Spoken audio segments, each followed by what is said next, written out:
It started with a sound we'd all heard before, the kind that crawls under your skin when the night gets too quiet, a baby crying. It was 2 a.m. The lights were out, the dorm was still, and the only thing louder than that cry was the way my heartbeat echoed in my chest.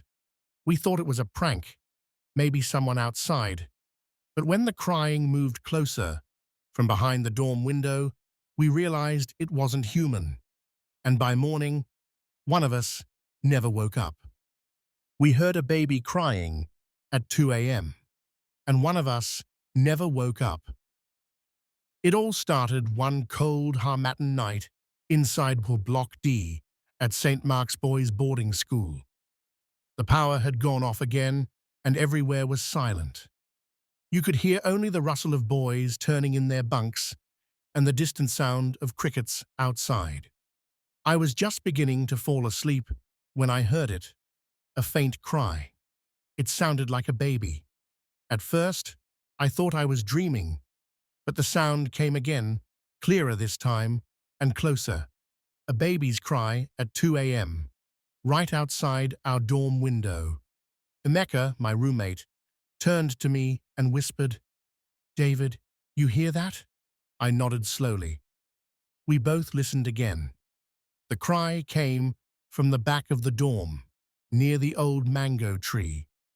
Tunda, who slept a few bunks away, laughed sleepily. "Maybe one of the staff get new baby," he said. But everyone knew there was no baby anywhere near this school. The crying didn't stop. It came in short bursts, soft at first, then rising suddenly like a child in pain. A few boys began to whisper prayers. Others just covered their heads with their blankets. Then, as if someone had pressed pause on the world, the crying stopped. The silence that followed was thick and strange. You could feel it.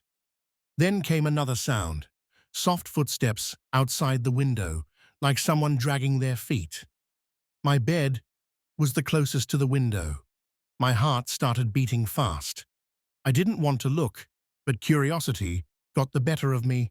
I lifted the curtain just a little, and what I saw nearly froze my blood. Something small was crawling near the window. It looked like a baby, but the head was too big for its body. It was dragging something, and maybe a mat or a sackcloth. The thing stopped suddenly, then turned its head slowly, like it could feel me watching. For a moment, our eyes met, or at least, I thought so. The head tilted slightly to one side, and before I could blink, it vanished into the dark. I jumped back and grabbed Emeka's arm. He was already awake, whispering, "Blood of Jesus, blood of Jesus." We didn't sleep again that night. No one did. By morning, the boys were talking about it. Some said they heard the baby too. Others said they saw shadows moving outside. When we went to check, we found something strange. Tiny, wet footprints behind the dorm leading toward the fence. But the footprints were backward. That was the first night we heard the baby cry. I didn't know it then, but it was only the beginning of something that would change us all. My mother once told me, "Not every cry deserves an answer." That night, I finally understood what she meant, because sometimes the cry you hear at night isn't from the living. The story of the crying baby spread fast. By break time the next day, the whole hostel was whispering about it. Some said it was a witch's child. Others said it was the spirit of an abandoned baby from long ago. A few boys even claimed they saw a woman in white carrying something behind the mango tree. No one knew what to believe. But one thing was clear. Nobody wanted to go near that part of the school again. That evening, after prep, we gathered outside the dorm. The sky was red with sunset, and the Harmattan wind was blowing dust everywhere. Tunda, as usual, was the loudest. "Una tu de fear," he said. How baby go cry, and Una go day shake like leaf. Maybe now one mad woman past the school fence. Emeka frowned. You didn't see what David saw, he said. That thing no be baby. You better keep quiet. Tunde laughed, clapping his hands together. Then make David show us now. Abby he one turn prophet. Everyone turned to me. I didn't like attention, but Tunde's voice carried, and now the boys were looking curious. David, he said, smiling in that mischievous way, I dare you. Tonight, go outside and check if the baby go cry again. The laughter that followed made my chest tighten. I wanted to say no. I wanted to tell them that what I saw wasn't ordinary. But when you live in a boys' hostel, pride is stronger than fear. Fine, I said quietly. If it cries again, I'll check. Tunde's grin widened. Good. We go follow you reach window. That night, after lights out, everyone was unusually quiet. No one was talking or joking. Even Tunde's bunk was still. It was as if the whole dorm was waiting for 2 a.m. And then, just like the night before, the crying started. Soft at first, then sharper, like the voice of a baby in pain. The same sound, the same pattern. Everyone froze. Tunde whispered, David, you hear I nodded slowly. My body felt cold. Emeka grabbed my arm. Don't go anywhere, he said firmly. That thing is not a baby. But the boys were all watching me now, their faces half lit by the faint moonlight coming through the window.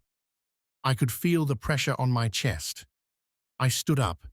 Every step I took toward the window felt like walking into another world. When I reached it, I stopped. The crying was louder now.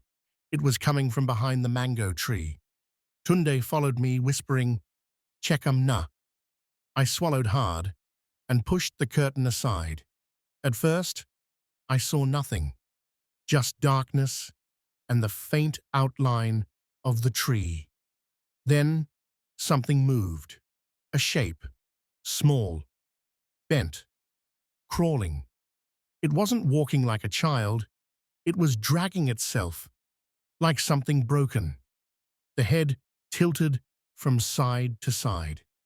Jesus, I muttered under my breath. Tunde leaned forward beside me. Wet be that? He said softly. The thing stopped crawling.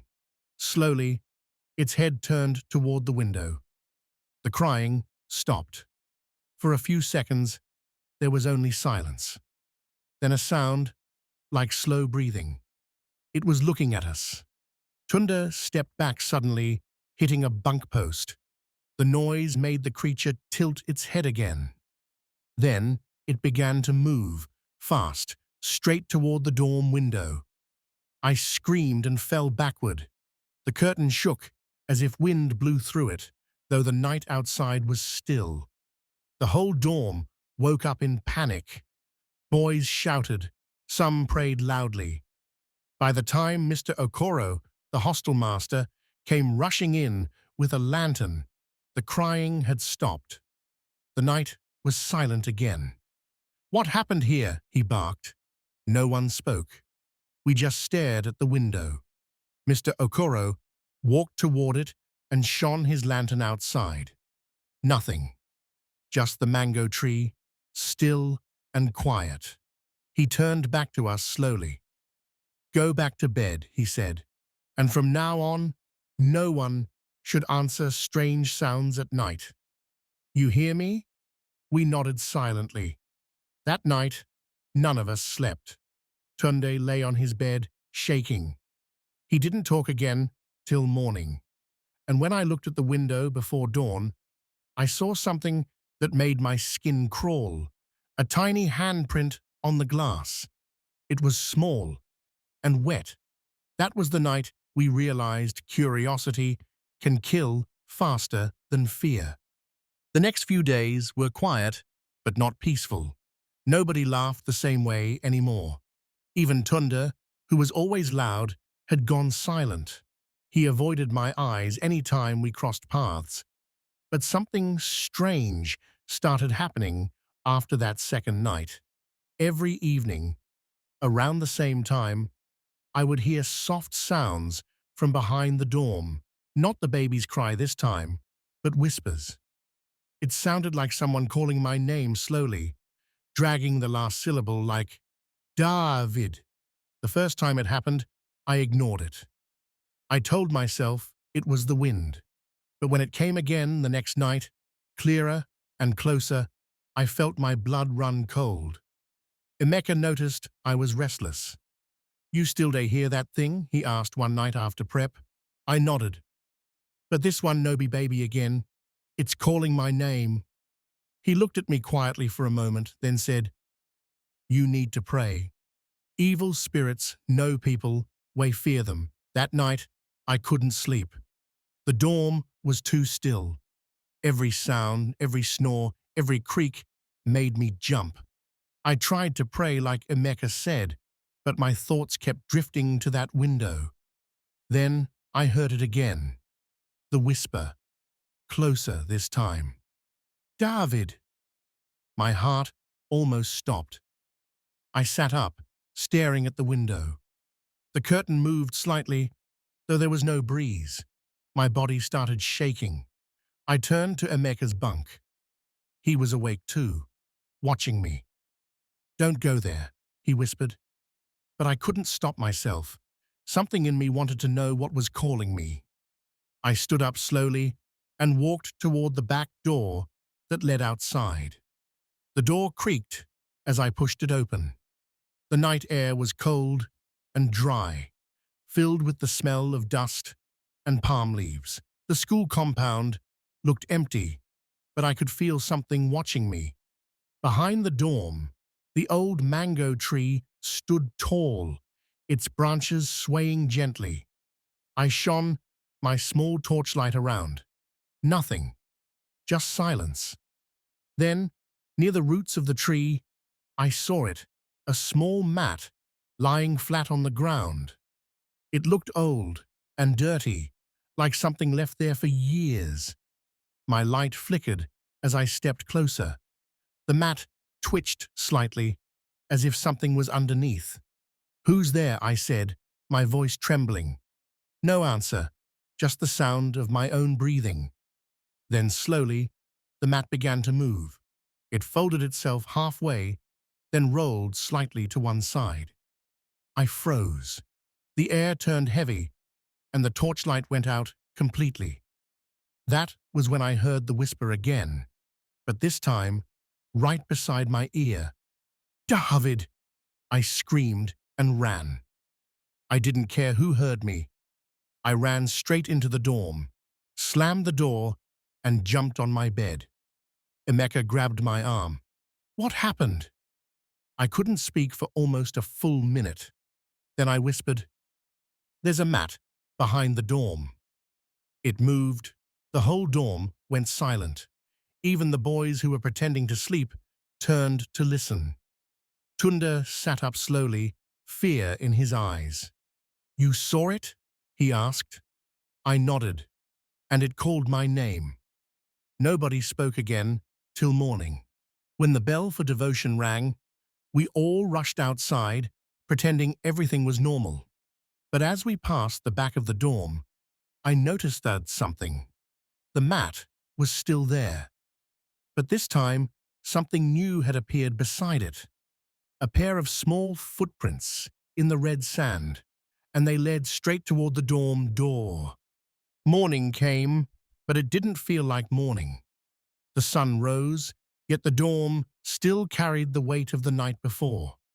David sat quietly on his bunk, staring at the floor. His torchlight lay beside him, cracked, its battery drained. He hadn't told anyone exactly what he saw behind the dorm. He didn't need to. The fear in his eyes said enough. The boys tried to move on with the day. The bell rang for assembly, and laughter returned, forced and shaky. Tunde kept teasing David, pretending to cry like a baby whenever he passed him. Even Emeka, though silent, looked troubled. When they returned to the dorm after breakfast, something strange waited for them. At the entrance, just outside the back door, a pair of sandals lay neatly side by side.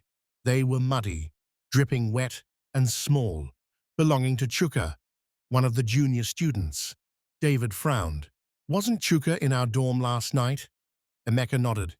"He slept right there. Second bunk near the window, but now Chuka was gone." The hostel buzzed with whispers.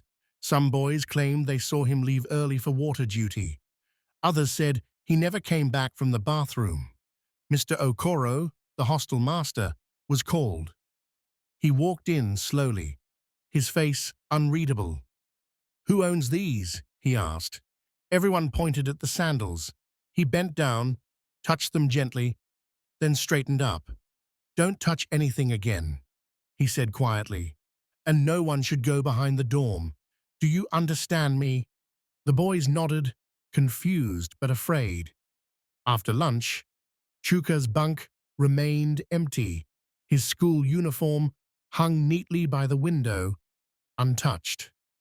As evening fell, the mood turned heavier. David couldn't stop thinking about the wet footprints he saw the night before, small, just like those sandals. When he finally told Emeka about the strange childlike figure, Emeka's hands began to tremble. "You see," he whispered, "I told you that sound was not from a human baby." Tunde tried to brush it off again. Maybe Chuka went home secretly. His parents lived nearby. But even his voice lacked confidence. That night, rain began to fall. Soft at first, then heavy, beating against the zinc roof like drums. The power went out, leaving the dorm in total darkness. Then came a sound, a dragging noise outside the back door. The boys froze. David whispered, "Did you hear that?" No one answered. The sound came again, closer this time, like someone pulling a wet cloth or something heavier. Tundi stood up, pretending to be brave, but his legs shook. Emeka clutched his Bible, his lips moving in silent prayer. The dragging stopped. Silence. A moment later, the baby's cry echoed again, faint, from somewhere near the window. The boys screamed, and the dorm erupted in panic. When Mr. Okoro rushed in with his lantern, there was nothing, just wet footprints across the floor, leading from the window to Chuka's empty bunk. The next morning, police arrived, then teachers. They searched everywhere. The bushes, the water tank, even the nearby stream. No one found Chuka. Mr. Okoro said only one thing before dismissing them that evening. "Never answer a cry you don't understand," he warned, "and pray before you sleep." That night, as David lay awake, he felt guilt heavy on his chest. If he hadn't gone out that night, maybe Chuka would still be here. Outside, the rain stopped, but from far away, across the field, the faint cry began again, soft, sad, and lonely. David pulled his blanket over his head. He didn't sleep until morning. The dormitory had never felt so quiet. Days had passed since Chuka vanished, yet his absence hung in the air like a shadow no one wanted to touch. Even Tonda had stopped making jokes. The laughter that once filled the hostel was now replaced by whispers and nervous glances toward the back window. David could not shake the image of that small, twisted figure behind the tank. Every night, as the lights went off and silence returned, he felt something watching him from outside. Patient, unseen, waiting. One evening, while everyone prepared for night prep, Emeka sat at the corner of his bunk, reading his Bible. His voice was soft as he prayed under his breath. David asked, "You really think prayer will stop this thing? Emeka looked up. Not just prayer, belief. Darkness only wins where there is fear. David didn't answer. Deep inside, fear had already built a nest in him. That night, the rain returned, light at first, then heavier, drumming steadily on the roof. The power flickered and died again. The dorm fell into complete darkness. Only the faint glow of Emeka's lantern remained, casting trembling shadows on the walls. David turned on his side, trying to sleep. But then he heard it, a whisper. Soft, close, too close. David, he froze, his breath caught in his throat. He turned slowly, scanning the dark room. Everyone was asleep. Emeka snored quietly. Tunde's legs dangled from the bunk above. David, the whisper came again, this time right beside his ear. He shot up, heart hammering. Who's there? No answer, just the sound of rain. He grabbed the lantern and shone it around. The beam landed on the window, and his blood ran cold. There was a face, small, pale, eyes wide and black, pressed against the glass from the outside. It smiled. David screamed. The whole dorm woke up in confusion. Tunde fell off his bunk. Emeka grabbed his Bible and rushed to David's side. What happened? David pointed to the window, trembling. But when they looked, the face was gone. Only streaks of rain remained. It whispered my name, David stammered. It knows me. Tunde tried to laugh it off, but his voice cracked. Maybe it's your dream. But Emeka didn't doubt him. He whispered a prayer, his voice steady even as his hands shook. Later that night, no one could sleep. Every creak of the wind, every rustle of the rain made them flinch. When the dorm finally fell silent again, David heard it once more. Faint, behind the door this time, a soft, dragging sound, then a low hum, and the whisper returned, like a breath against the wall. David, come out. He shut his eyes tight, whispering, Go away, go away. Suddenly, the door handle began to move, slowly turning back and forth. The boys screamed. Emeka shouted, In the name of Jesus, leave this place. The handle stopped. Silence. Then, a soft thud. Something dropped outside the door. When Mr. Okoro came rushing in with his lantern moments later, he found the boys huddled in fear. He stepped closer, opened the door, and looked down. On the floor lay a piece of mat, small, rolled, and wet. He bent down, stared at it for a long moment, and sighed deeply. It has come again, he muttered. David asked, What has come? Mr. Okoro looked at him sadly. The thing that cries at night. The one that carries a mat.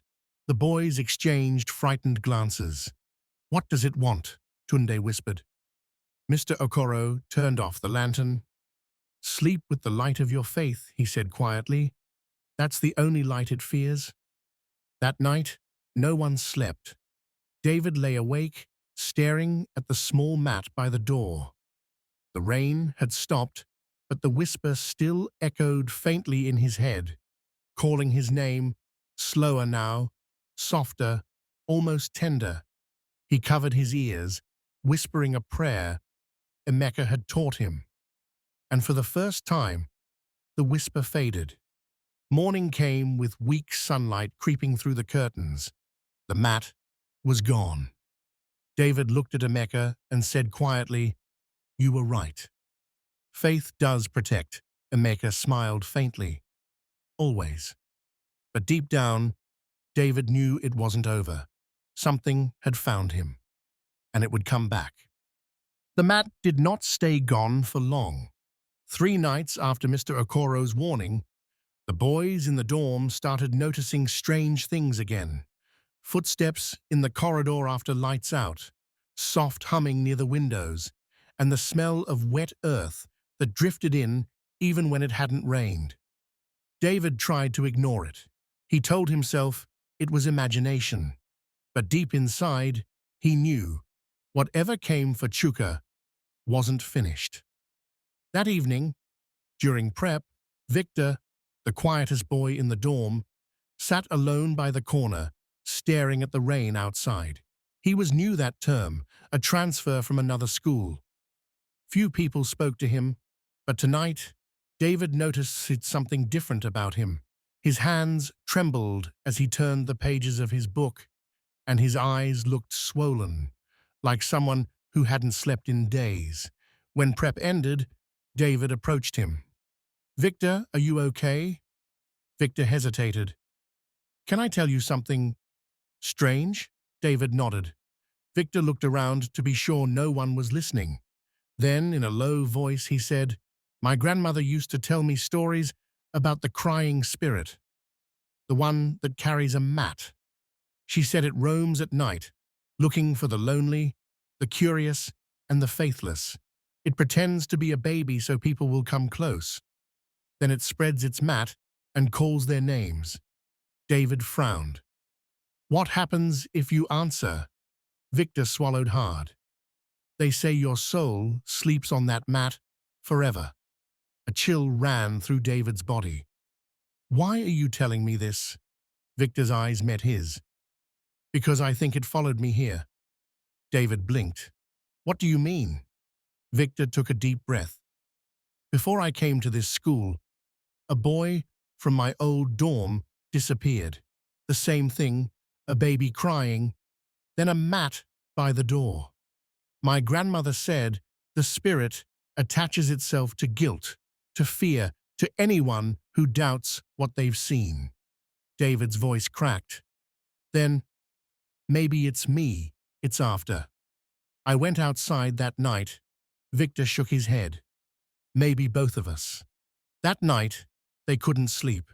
The wind howled outside. Somewhere far off, a gate banged open and shut. Near midnight, the humming began again. Faint, rhythmic, like someone rocking a cradle. Emeka woke up and started praying softly. "The Lord is my shepherd." Then came the whisper. "David, Victor." The voice was low, wet, and crawling, as if spoken from inside the earth. Everyone froze. The door creaked open on its own. The lantern flickered. And there it was. The mat. This time, it wasn't rolled. It was spread open on the dorm floor, wet and dark, glistening as though made of something alive. Tunda gasped. "Who put that there?" Emeka shouted. "Don't touch it!" But Victor stood. His face was pale. His lips trembled. "It wants me," he whispered. "It followed me here." David reached for him. "No, stay away." The mat began to move, slowly sliding across the floor as if pulled by invisible hands. The boys screamed and backed away. The windows rattled violently. Emeka raised his Bible and shouted louder, "The blood of Jesus!" The mat stopped. For a moment, everything went silent, even the wind. Then, in a voice that chilled every bone in the room, the whisper came again. "Sleep." The lantern shattered. The room went black. When the lights came on hours later, the mat was gone. But so was Victor. His bunk was empty, his slippers left beside the bed, one still wet from the night rain that hadn't fallen. Mr. Okoro found the boys huddled in fear. He didn't look surprised.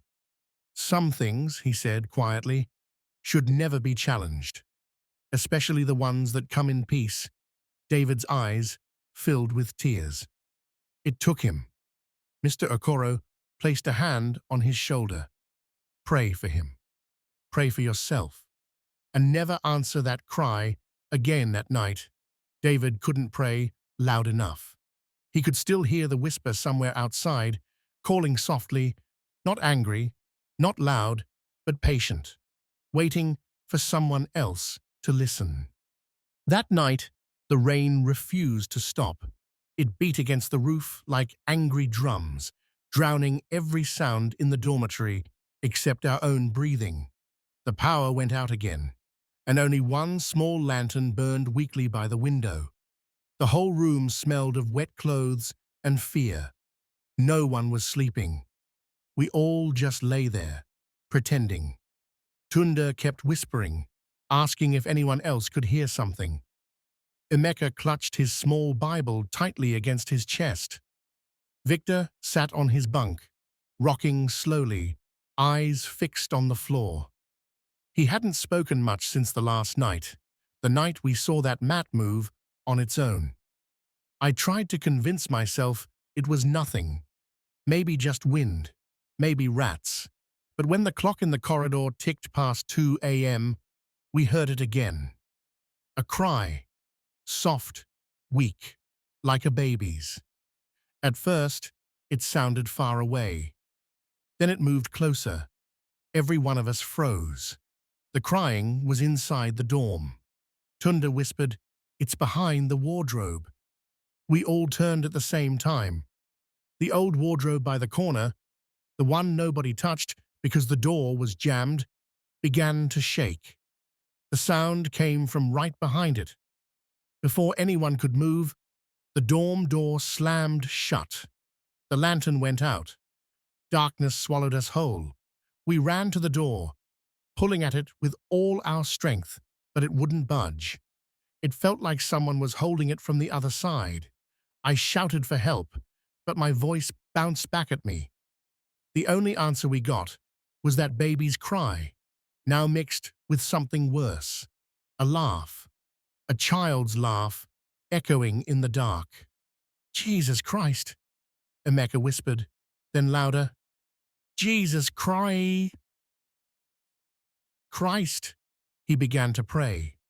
But the more he prayed, the louder the laughter grew. I pulled out my phone, switched on the flashlight. The weak beam cut through the dark, and that's when I saw it. The mat. The same old mat from the night before. It was standing upright, moving like something alive was trapped under it. It dragged itself forward, slow and heavy, leaving a wet mark on the floor. We backed away until our backs hit the bunks. The air smelled of rot. Then, from beneath the mat, a small black hand stretched out. Tiny, human-like. The fingers curled, reaching toward us. Tunde screamed and threw a wooden stool at it. The mat fell flat, lifeless.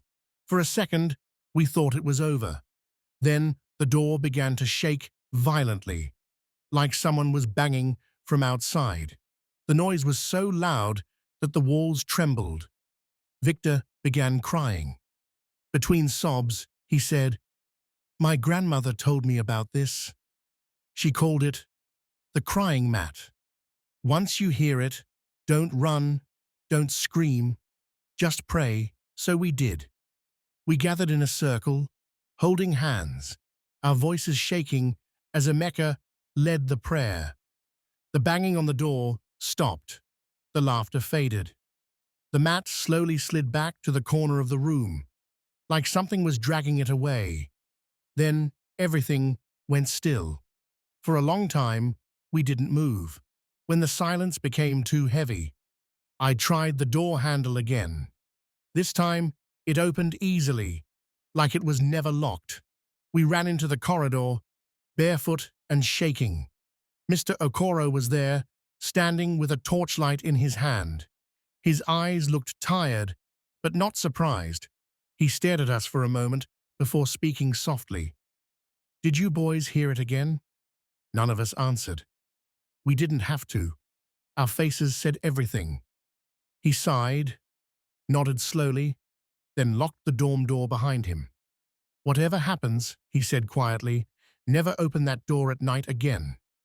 No matter what you hear, his voice was calm but cold, like a man who had seen this before. That night, none of us went back to sleep.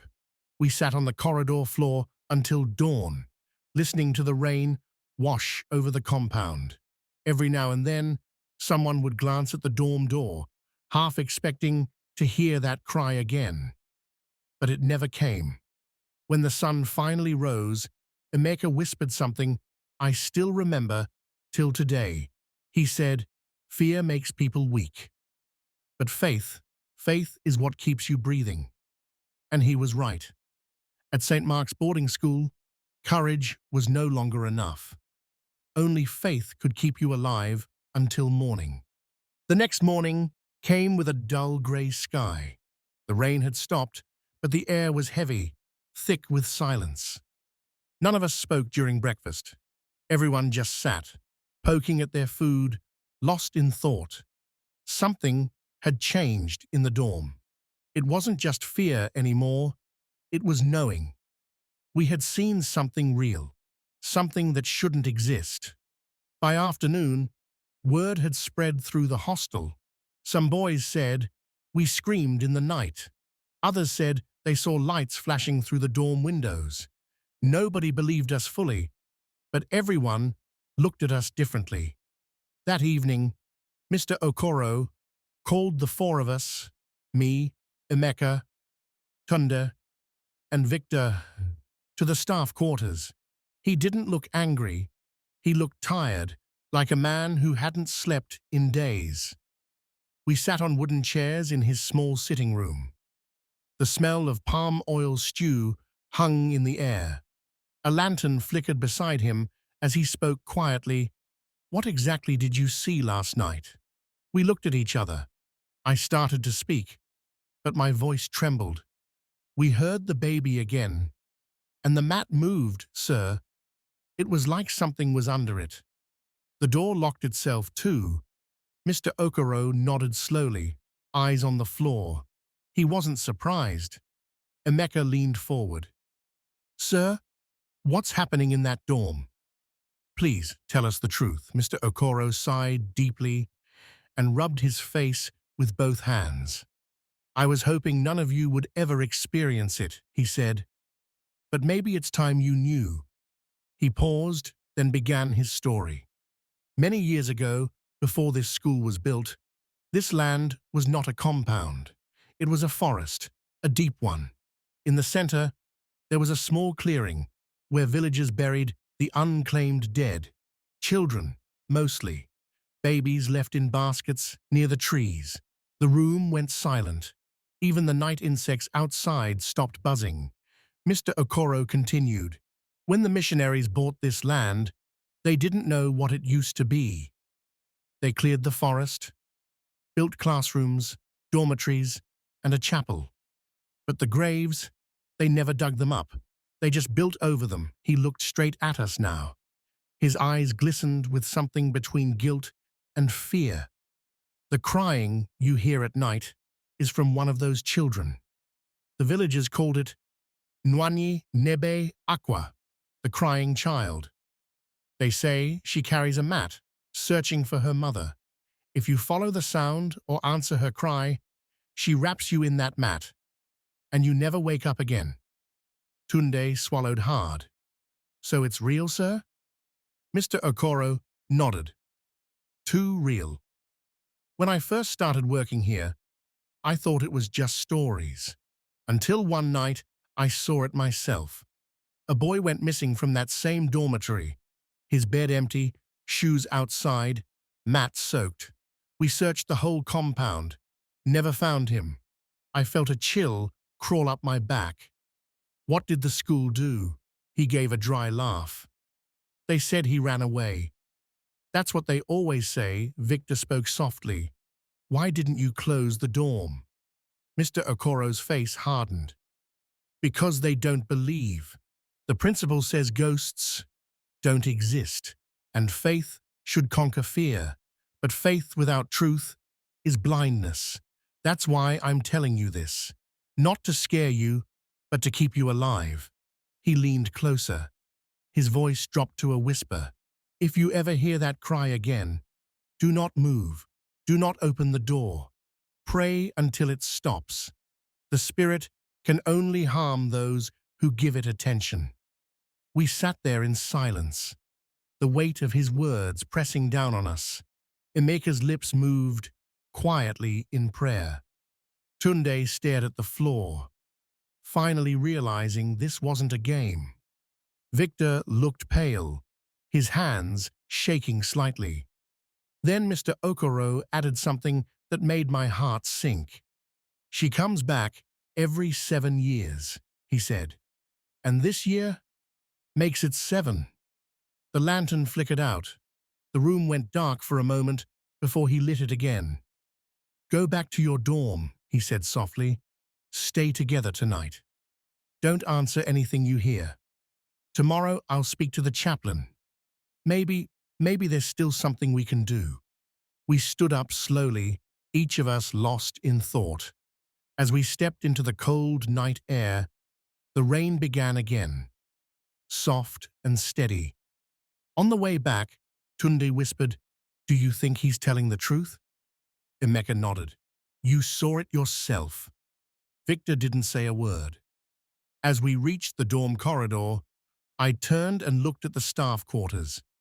Through the small window, Mr. Okoro stood watching us, torchlight in his hand, face heavy with worry. That night, none of us spoke.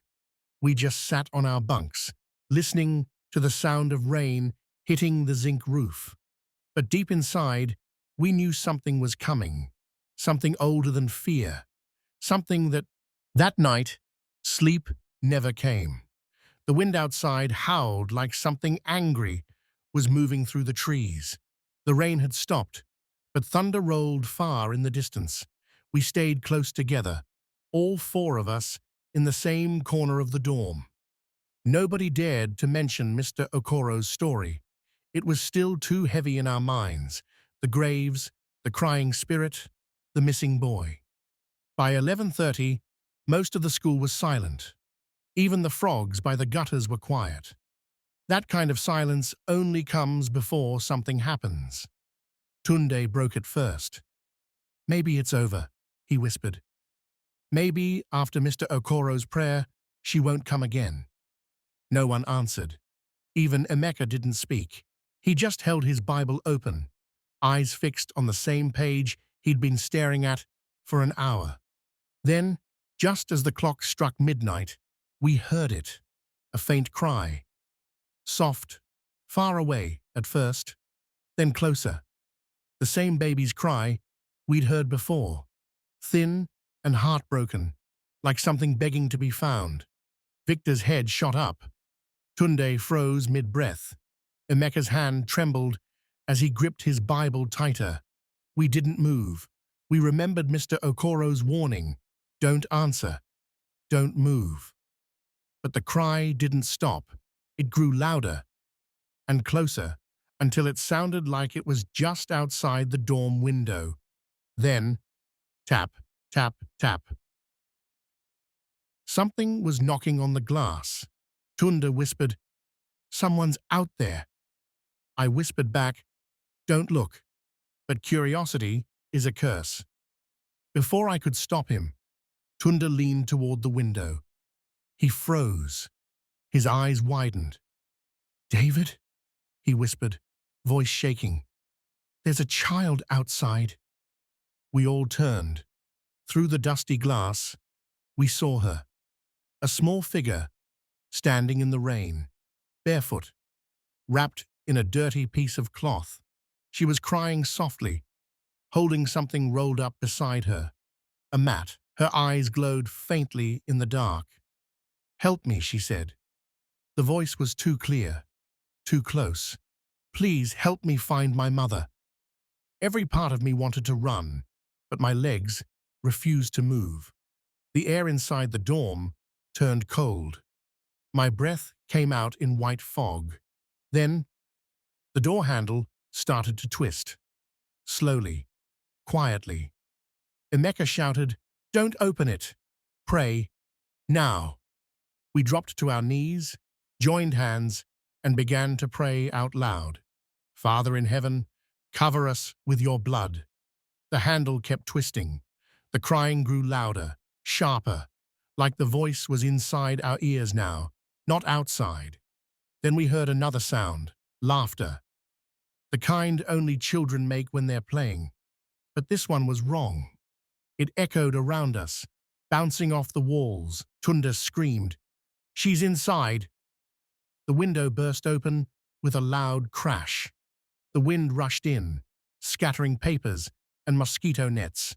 In the corner, the mat we'd seen before began to unroll itself, slowly. The small figure stepped out of the shadows, wet hair over her face, eyes glowing white. She whispered, "You shouldn't have watched me." We screamed. Emeka's voice cut through the chaos as he prayed louder, "Every spirit of death, back to the pit where you came from." The light from his Bible torch shone directly on her face, and she hissed. The cry turned to a scream so sharp it made my ears ring.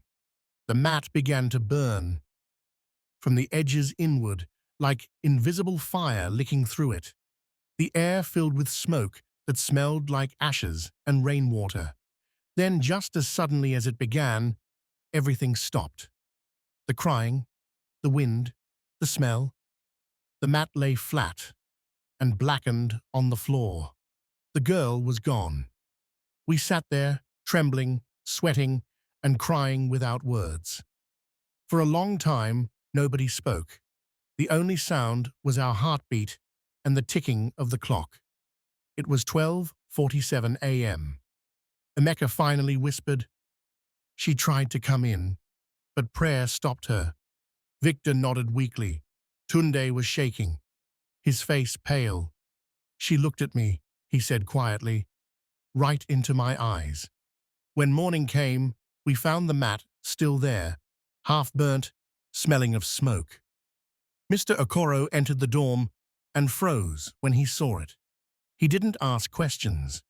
He only said, "It has begun again." Then he told us to meet him by the chapel after sunset. That day, I couldn't eat or think. The whole school felt different, like the walls themselves were listening. And deep down, I knew this wasn't over. The crying spirit wasn't gone. She had only started her return. The day after the burning mat, the school was quieter than ever. Even the morning assembly felt strange. Teachers spoke, but no one listened. The boys whispered among themselves, "Did you hear what happened in Dorm C?" Everyone had heard something different, but nobody knew the truth. That evening, Mr. Okoro called us into the chapel. He looked tired, his eyes red like a man who hadn't slept in days. He said slowly, "You boys faced something ancient. That mat you saw, it's not just a mat. It's a path between the living and the dead. Once opened, it won't close easily." Emeka clutched his Bible tighter. "Sir, what do we do now?" Mr. Okoro sighed. "You must not fear, but you must not fight it with pride either. The Spirit feeds on those who act without faith." He handed each of us a small wooden cross. "Keep this close tonight. Whatever happens, don't run alone." His last words followed me back to the dorm. Greater than, when the cry returns, face it together, or not at all. That night, the air was heavy, thick with the smell of smoke from the previous night. The half-burnt mat was gone, but a dark mark still stained the dorm floor. None of us spoke as we lay down. We just waited. Then it began. A soft thump, then another. Footsteps. From outside the dorm, something dragged along the wet ground. Then came the cry, louder than ever before. "Help me, please." This time, it wasn't sad. It sounded angry, hungry. The door rattled. Windows shook. Victor screamed, "She's back!" Emeka shouted, "Pray, now." But before we could start, the lights flickered and went out completely. The darkness swallowed us whole. I grabbed my torchlight, but it refused to turn on. Then, through the window, I saw her, the girl. She was walking across the field, dragging the burnt mat behind her. Her eyes were glowing white, and her feet didn't touch the ground. She turned toward us slowly, like she could see us even through the walls. Then the dorm door burst open with a crash. The wind howled in, carrying the smell of ashes and rain. We ran, out into the corridor, past the bunks, down the stairs. Tunde slipped and fell, screaming for help. I grabbed him by the arm and pulled him up. Behind us, the girls' laughter echoed down the hallway. Sharp, mocking, endless.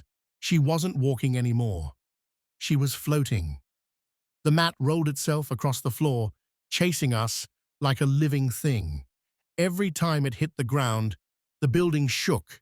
We burst out of the dorm into the open yard. Rain began to fall again, hard and cold.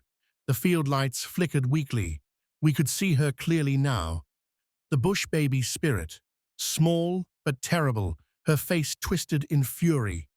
Victor shouted, "She wants the mat! Burn it completely!" We ran toward the old kitchen where the trash pit burned at night. Emeka clutched his cross, shouting verses as we ran. Though I walked through the valley of the shadow of death, the mat suddenly flew into the air, wrapping itself around Emeka's leg. He fell with a scream. The spirit appeared above him, stretching her arms wide, crying louder and louder. Without thinking, I grabbed a stick from the ground and swung it at the mat. It didn't move. Then Tunde picked up a burning piece of wood from the trash pit and threw it straight at it. The fire caught. The mat began to burn again. This time, faster, brighter, hotter. The spirit screamed. Her voice shook the whole field. Windows shattered. The ground trembled. She twisted in the air, reaching toward us with smoking hands. Emeka held up his cross and shouted, "By the power of God, you cannot stay here." The fire flared so bright it blinded us. When the light faded, she was gone. Only ashes remained, floating in the rain. We stood there, soaked, shaking, breathless. Tunde fell to his knees, crying, "It's over. Please, let it be over." But Victor whispered, "No." The crying stopped too soon. That means, before he could finish, we heard a faint sound behind us, from the direction of the dorm, a new cry, softer, smaller. This time, it wasn't the same voice. It sounded like a baby boy. We turned slowly, hearts pounding. Through the rain, a tiny shadow moved by the dorm steps. The voice whispered, "Don't leave me alone." We backed away slowly. No one spoke. No one moved closer. The shadow disappeared. Only silence remained. That night, none of us slept again, and I realized something I would never forget. Evil doesn't die in one night. It only moves, waiting for fear to open the door again. The morning after the chase, the school felt like a graveyard. No birds, no noise. Even the generator refused to start. The boys from other dorms stared at us like we'd seen death. And maybe we had. Mr. Okoro called us to the chapel again. He stood at the altar, pale and weak. The wooden crosses he gave us were still hanging around our necks, wet from the night's rain. "The spirit will not stop," he said. "She is angry because you touched her path. Now the mat is gone, but her bond is not broken. Tonight, we end this." Together, he told us to meet by midnight, to pray until the cry ended. No more running. No more fear. That night, the school was soaked in moonlight. Clouds moved like ghosts over the dorm roof. We gathered in the chapel, me, Emeka, Tunde, Victor, and Mr. Okoro. 5 people, 1 mission. Emeka led us in, singing. His voice was soft at first, but it grew stronger. "There is power mighty in the blood. Our voices echoed in the empty chapel. Then the lights began to flicker. Victor whispered, "She's here." A cold wind swept through the chapel. The candles went out one by one. The wooden cross on the wall began to shake. Then we heard it, that same cry, but this time it was louder than ever, filling every corner of the chapel. It sounded like a baby and a woman crying at once. Tunde dropped to his knees, trembling. Mr. Okoro shouted, "Don't stop praying!" The doors slammed shut behind us. The windows rattled. The benches moved on their own. A shadow formed near the altar, twisting, bending, until it became the girl again. The same spirit. Wet hair, glowing eyes, face pale and broken. She pointed at us. "You took my mat," she hissed. "Now I'll take you." Emeka lifted his Bible and began to pray out loud. "Every power, not of God, flee from this place." The ground vibrated under our feet. The chapel lights burst. The whole building went dark. Only the moonlight from the cracked roof lit our circle. Mr. Okoro fell to his knees, clutching his chest. "Keep praying," he gasped. "Don't break the circle." We joined hands, forming a tight ring around him. Victor began to cry, but didn't stop praying. Our voices rose above the storm outside. The spirit screamed again, spinning in circles, trying to break through the prayer ring. Each time she touched the invisible wall of faith, her body flickered like smoke in fire. Tunda shouted, "It's working!" But just as hope returned, the spirit changed form. Her body stretched taller, her voice deeper. She screamed, "Your faith cannot save you all." Suddenly, she reached out and dragged Tunda out of the circle. He screamed as he slid across the floor, his legs thrashing. Emeka lunged forward, grabbed his arm, and shouted, "In the name of Jesus, release him!" A blinding light exploded between them. The spirit shrieked, covering her face as smoke rose from her hands. She vanished for a moment. Then, from above, we heard the ceiling creak. The roof cracked open slightly, and a whisper came down like wind. "Don't stop. Don't stop praying." It was a woman's voice, gentle and sad.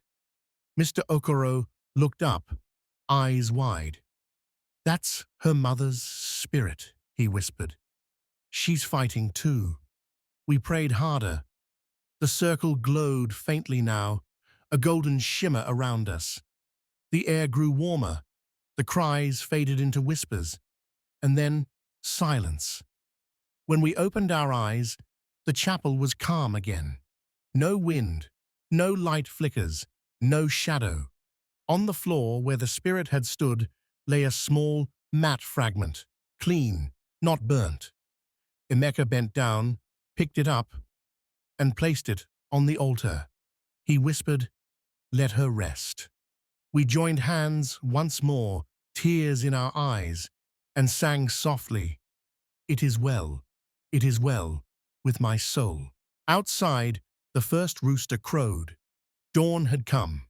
For the first time in many nights, the air felt free again.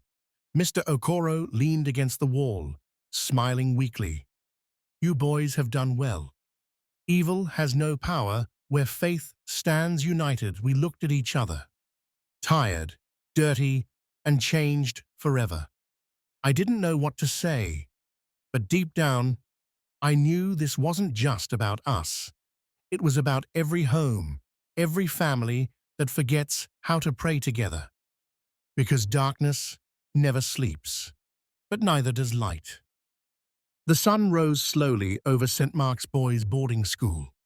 The first light spilled over the wet dorm roofs, sparkling against puddles left by the night's rain. For the first time in days, the air felt normal, almost normal.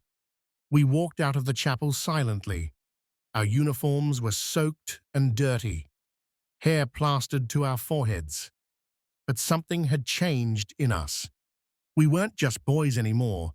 We had survived something older than fear. Mr. Okoro stood by the chapel door, looking at us with pride and relief.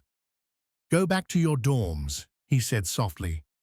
"Eat, rest, and remember, you have faced darkness, and it has not taken you." We nodded. Each step toward the dorms felt heavier, yet lighter at the same time. Inside Dorm D, everything looked the same. The bunks, the windows, the half-burnt floor where the mat once lay. But one bunk was empty. Victor pointed quietly.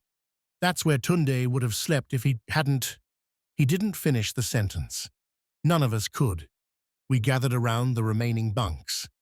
Emeka whispered a prayer softly, not for protection, but for closure, and for the boy we couldn't find, a silent acknowledgement of the cost.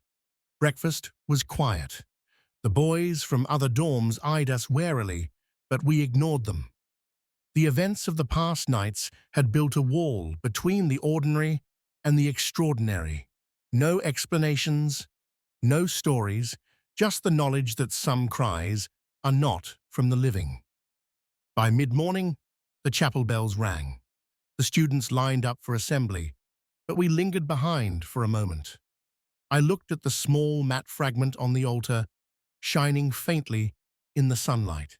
It was a reminder, a warning, and a lesson. Victor spoke softly. "Do you think it's really gone?" Emeka smiled, shaking his head. "Evil can wait, but it cannot touch those who stay united and pray." I thought about everything that had happened. The crying spirit, the mat, the nights of terror, the chase, the prayer circle. I thought about fear, courage, friendship, and faith. And I realized that some lessons aren't taught in classrooms. Walking back to the dorm, I noticed the school grounds were calm. The trees swayed gently, birds returned to their branches, and the air smelled of fresh rain. For the first time, it felt like life could continue, but only because we remembered. Later that day, as we packed for a short weekend trip, Tunde finally broke the silence. "Never, ever answer a baby crying in the bush again," he said, voice trembling. We all laughed weakly, but inside, we knew it wasn't a joke. Emeka added quietly, "Faith protects, courage unites, and wisdom listens to warnings." No one argued. We had seen the truth. That night, as I lay in my bunk, I remembered the crying spirit one last time. Not with fear, but with understanding. Some cries are not from the living. Some cries are from the lost, waiting to be heard. And only faith, courage, and unity can protect you. The rain returned softly outside the dorm. I closed my eyes, and for the first time in nights, I slept peacefully.